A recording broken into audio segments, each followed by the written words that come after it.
My name is Celeste Warwick. I am 32 years old. And the Sunday morning I looked down at my phone and saw my mother's group text, the one sent to 12 people with me still in the thread, was the morning I finally understood that some people will accept your help without ever accepting you. The message read, "I don't know what I did to deserve a daughter like her. Truly an embarrassment to this family." 12 recipients.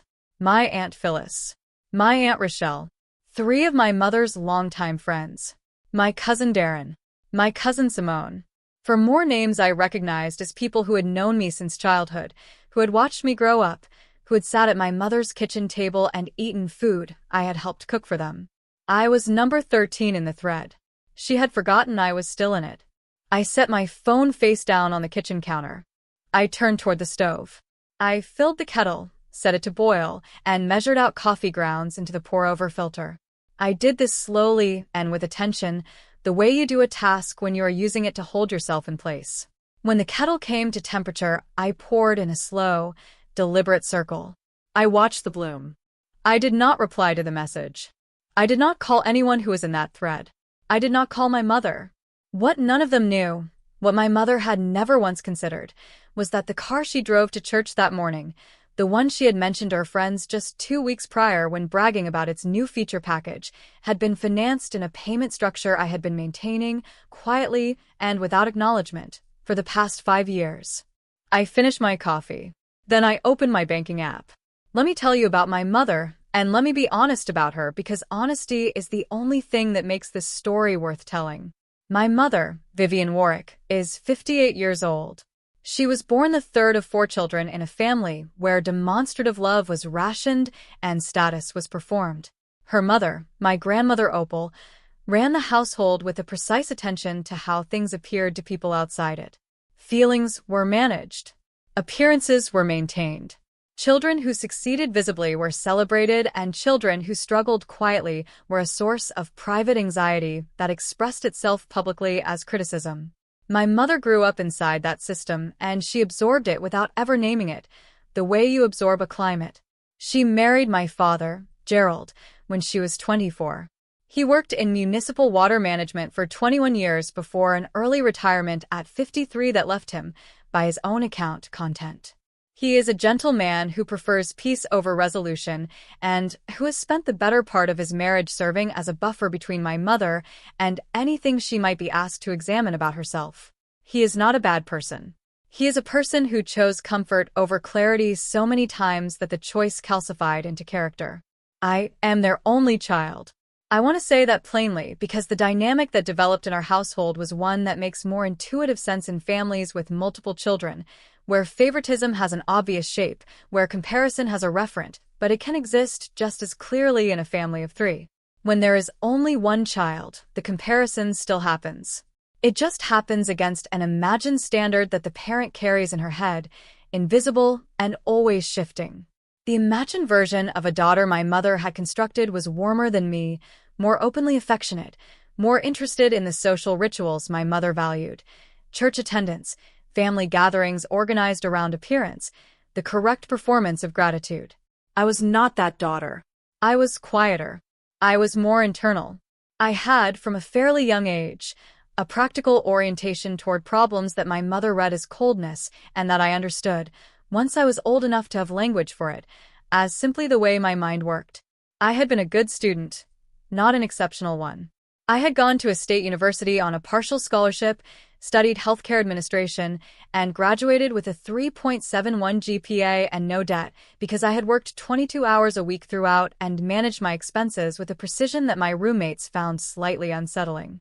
I moved to a mid-sized city 4 hours from home at 23, took an entry-level position in the billing department of a regional hospital network, and worked my way, over 9 years, to a role as Director of Revenue Cycle Operations, overseeing the billing, coding, and reimbursement infrastructure for a network of 11 facilities. The role required me to understand, in granular detail, how money moved through complex systems, where it stalled, where it leaked, where the numbers people reported did not match the numbers the accounts actually held. I was good at this.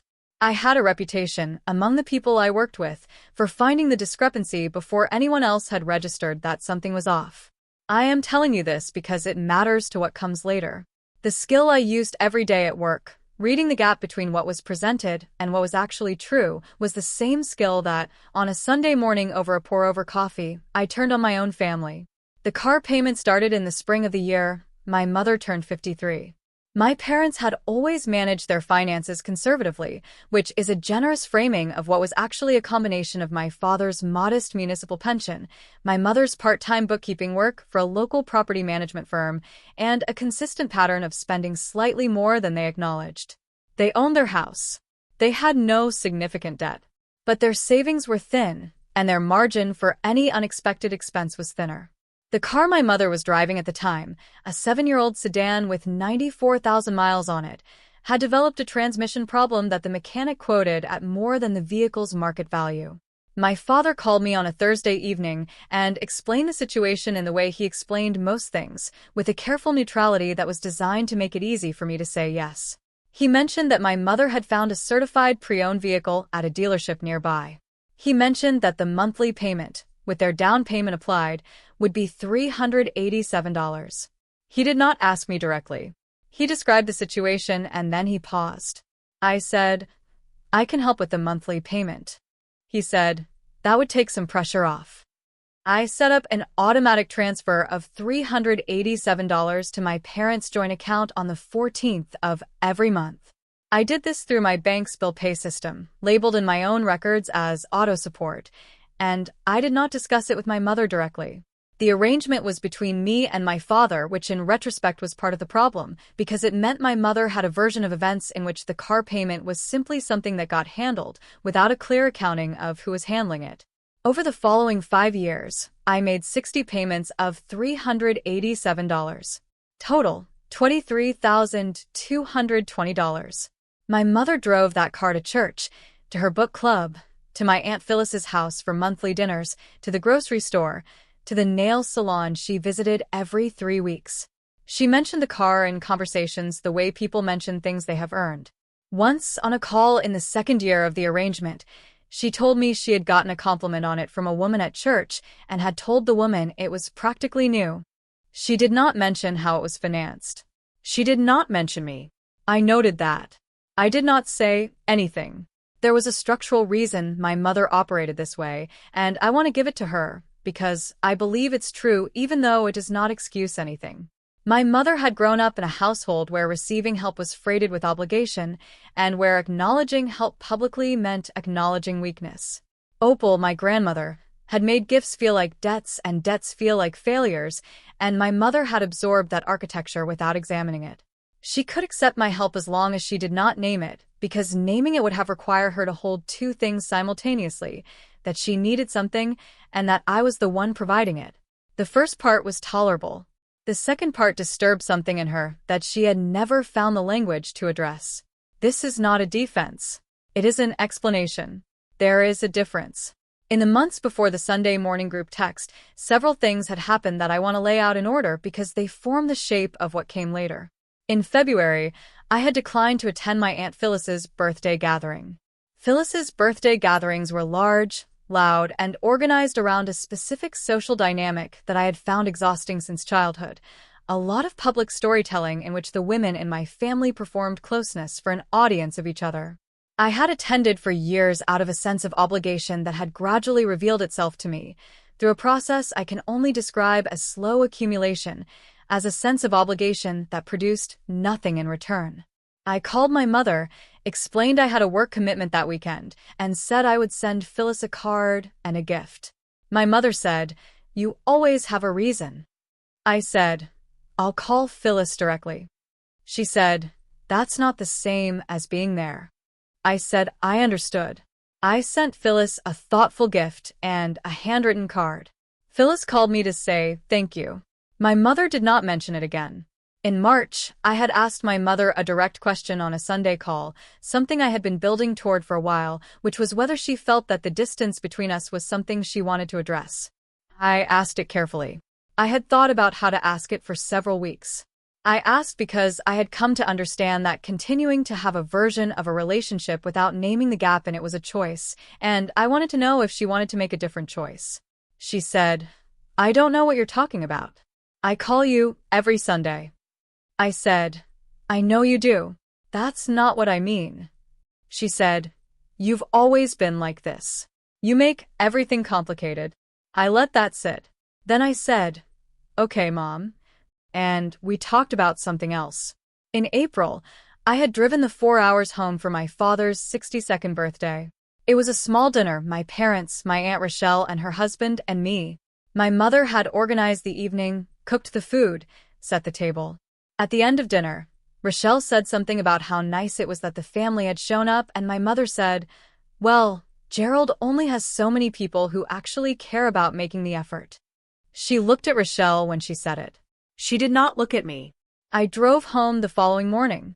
None of these incidents, taken alone, was the kind of thing you point to and say, this was the moment everything broke. They were increments. They were the slow accumulation of a pattern that I had been observing for years and naming only to myself. The Sunday morning group text was not a rupture. It was a clarification.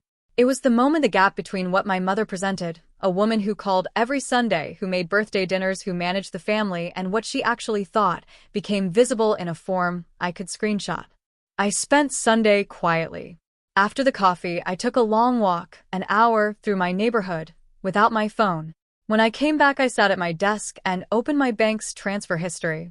I pulled up every transaction labeled auto support going back to the origination date. 60 entries. $387 each. The most recent had posted 4 days earlier, on Wednesday. $23,220. I looked at the number for a while. Then I opened a new tab and pulled up the financing terms I had a record of from the original arrangement, a document my father had emailed me when we set things up, which I had filed in a folder I keep for financial records. The loan had an original term of 72 months. The remaining balance, based on the payment history, was 3 payments, $387 each, totaling $1,161. 3 payments left. I sat with that information. I had been making these transfers for 57 of the 60 months. The car was nearly paid off. My mother had been driving it for 5 years, and it was nearly paid off, and she did not know who had paid for it. I opened my bank's recurring transfers interface. I found the auto support entry. I changed the status to canceled, effective the following payment date. Then I closed the laptop, and I went to make dinner. I did not call my father that day. I knew he would find out when the payment didn't process, and I wanted him to be the one who had to explain it to my mother rather than giving her the opportunity to frame the conversation on her terms before the information landed. I also knew that my mother still owed 3 payments on a vehicle she believed was simply and unambiguously hers. I went to bed at 10. I did not check my phone again until morning. Monday arrived. I was in my office at the hospital network by 7:30. I had 3 department meetings scheduled, a reimbursement audit in progress with one of our coding vendors, and a compliance review call at 2 in the afternoon with our external counsel, a woman named Harriet Osei-Mensah, who handled our regulatory filings and whose thoroughness I had relied on for 3 years. It was an ordinary Monday on its surface. The dealership called my mother sometime that morning. I know this from what my father told me later, in a conversation I will get to. The loan servicer, a division of the dealership's financing arm, had an automated system that flagged missed payments at the first business day following the due date. The payment that had been due on the 14th had not posted. The system generated a notification call. My mother received it on her cell phone at approximately 10:15. She called my father first. He told her, carefully, that the payment came from my account. She called me at 7:47 that evening. I was on my couch with a book. I watched my phone light up with her name. I watched it ring 4 times and go to voicemail. I set it face down on the cushion beside me and went back to my page. She called again at 8:12. I let it go to voicemail. The third call came at 8:49. I let it go to voicemail. I did not listen to any of the voicemails that night. I went to bed at 10, as I had the night before, and I slept without difficulty, which was not something I had expected, but which turned out to be true. My father called me Tuesday morning. I answered. He is not a man who calls twice in a row, and he had only called once, which told me he was trying to give me space and also that he was worried. Your mother called you, he said. I know, I said. I saw. He was quiet for a moment. The payment, she didn't know it was from you. I know she didn't, I said. Celeste. Dad, I said, and my voice was even. I need to ask you something. Okay. Did you read the group text? The pause that followed was long enough to be its own answer. I saw it, he said. She sent it to 12 people, I said. I was in the thread. I don't think she knew I was still in it. He let out a breath, slowly. I want you to know I'm not angry, I said. I want to be clear about that. I'm not calling to be angry. I canceled the transfer because I decided to, and I made that decision before I thought about what to do next. But I'm not going to pretend the text didn't happen, and I'm not going to call her until I'm ready to have a real conversation about what it said. My father said, she didn't mean. Dad, I said. She sent it to 12 people. She meant something. He didn't answer. I'm not asking you to mediate, I said. I just want you to know where I am. I'm okay. I'm going to work. I'm going to take a few days, and then I'm going to call her. He said, okay. He said, for what it's worth. And then he stopped. I know, Dad, I said. We hung up. I took 4 days. During those 4 days, I did 3 things that mattered. The first was that I went back through my phone and read every text exchange I had with my mother from the past 2 years. I was not looking for ammunition. I was looking for pattern because pattern is what I understand. What I found was a consistent architecture. My mother initiated contact on Sundays, kept conversations to practical updates, deflected direct questions with redirection, and periodically inserted a comment, usually indirect, usually positioned as observation rather than criticism, that registered her dissatisfaction with some aspect of my choices.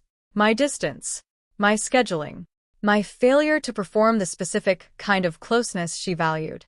None of these comments was a confrontation. Taken individually, each was small enough to dismiss. Read together over 26 months, they formed something coherent. The second thing I did was call my friend Adiz, who had known me since graduate school and who was the person I trusted most to tell me when I was wrong. I told her what had happened. I read her the group text. She was quiet for a moment, and then she said, "What do you want to happen?" I said, "I want to have a conversation with my mother that is actually honest." She said, "Do you think she's capable of that?" I said, "I don't know, but I want to find out." The third thing I did was draft in a document on my laptop what I wanted to say to my mother. Not a script. I am not a person who reads from scripts in important conversations. A map. The points I wanted to reach, in the order that made structural sense, with enough space between them for the conversation to breathe. I looked at the map for a long time. Then I saved it and closed the document. On Friday evening, I called my mother. She answered on the first ring. "Celeste," she said. Her voice was careful. "Hi, Mom," I said. A pause. "I've been trying to reach you." "I know. I needed a few days." She said, "The car." "I want to talk about the text first," I said. The silence on her end had a particular quality. Not empty, but occupied. The way a room sounds when someone in it has stopped moving. "I was in the group," I said.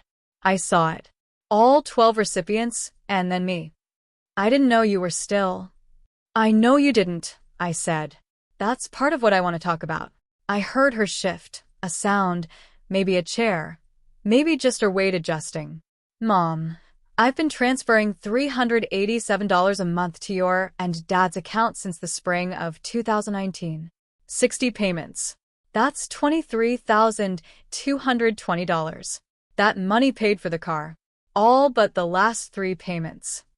The silence stretched. "I didn't ask for anything in return," I said. "I didn't make a production of it. I did it because you needed help and I was able to give it, and I thought that was what family did. But I read that text on Sunday morning and I sat with it for a long time, and what I kept coming back to is that you sent a message calling me an embarrassment to 12 people, and one of them was me, and the car you drove to send it was paid for with my money." I was not loud. I was not trembling. I said these things in the same voice I use in compliance calls and vendor reviews, the voice that is simply reporting what the numbers say. "I don't want the money back," I said. "I want to be clear about that. I made those choices, and I stand behind them. What I'm not going to do is continue making them inside a relationship where I'm described like that when I'm not in the room. Or when I am in the room and you forgot to check the list. My mother said, I was upset that day. I know, I said. I'm interested in what upset you. I'd like to understand it. But that's a different conversation from whether it was acceptable to send that message. She said, Celeste, you're very hard to. And then she stopped herself. Hard to what? I said. She did not finish the sentence. I waited. The silence had weight. Hard to reach, she said finally. You're very hard to reach.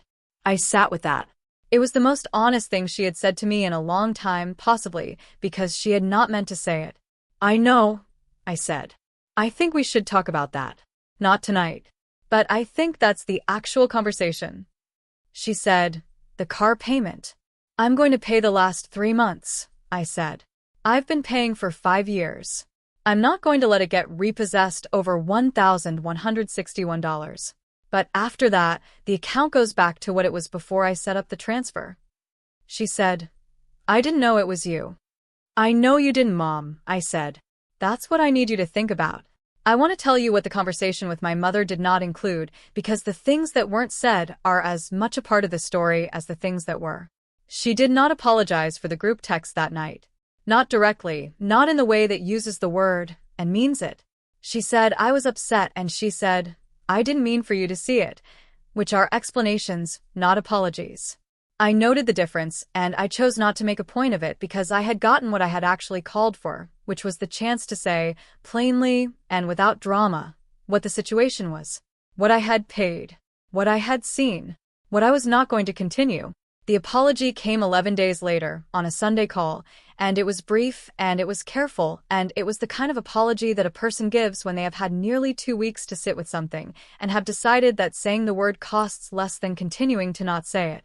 I accepted it. I did not perform gratitude for it. I said, Thank you, Mom. I appreciate that. We talked for another 20 minutes about ordinary things. My father's garden, a book she was reading for her book club, a repair the house needed. Before we hung up, she said, I didn't know how much you were doing. I said, I know. She said, I should have known. I said, yes. There was a pause. I want to do better, she said. I said, I'd like that. In the year that followed, some things changed and some things did not. The monthly transfers did not resume. That was a line I had drawn for myself before I made the Friday call, and I held it without revisiting it, not out of punishment, but out of clarity. I had come to understand that the transfers had been functioning less as generosity and more as a substitute for acknowledgement, for a kind of reciprocity that had never been named between us, and therefore had never been built. Removing the substitute did not automatically create the thing it had been standing in for. That required different work. The Sunday calls continued. They changed in texture, slowly and unevenly. My mother began, not immediately, but over the course of several months, to ask questions about my work, real questions, the kind that require her to listen to the answer. She did not always understand what I described, but she listened, which was different from before. My father, on the calls where he was in the room, occasionally added something that revealed he had been paying more attention to my life than I had given him credit for. These were small things.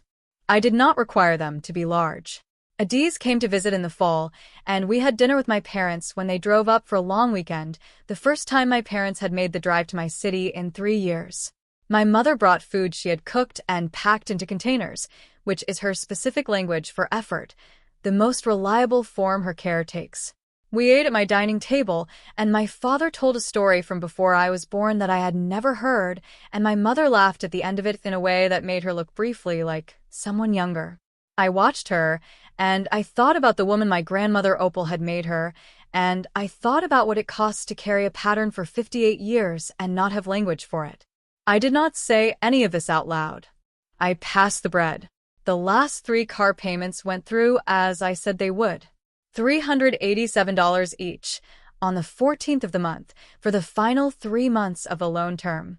When the loan closed, the dealership sent a confirmation to my parents' address. My mother called me the day it arrived.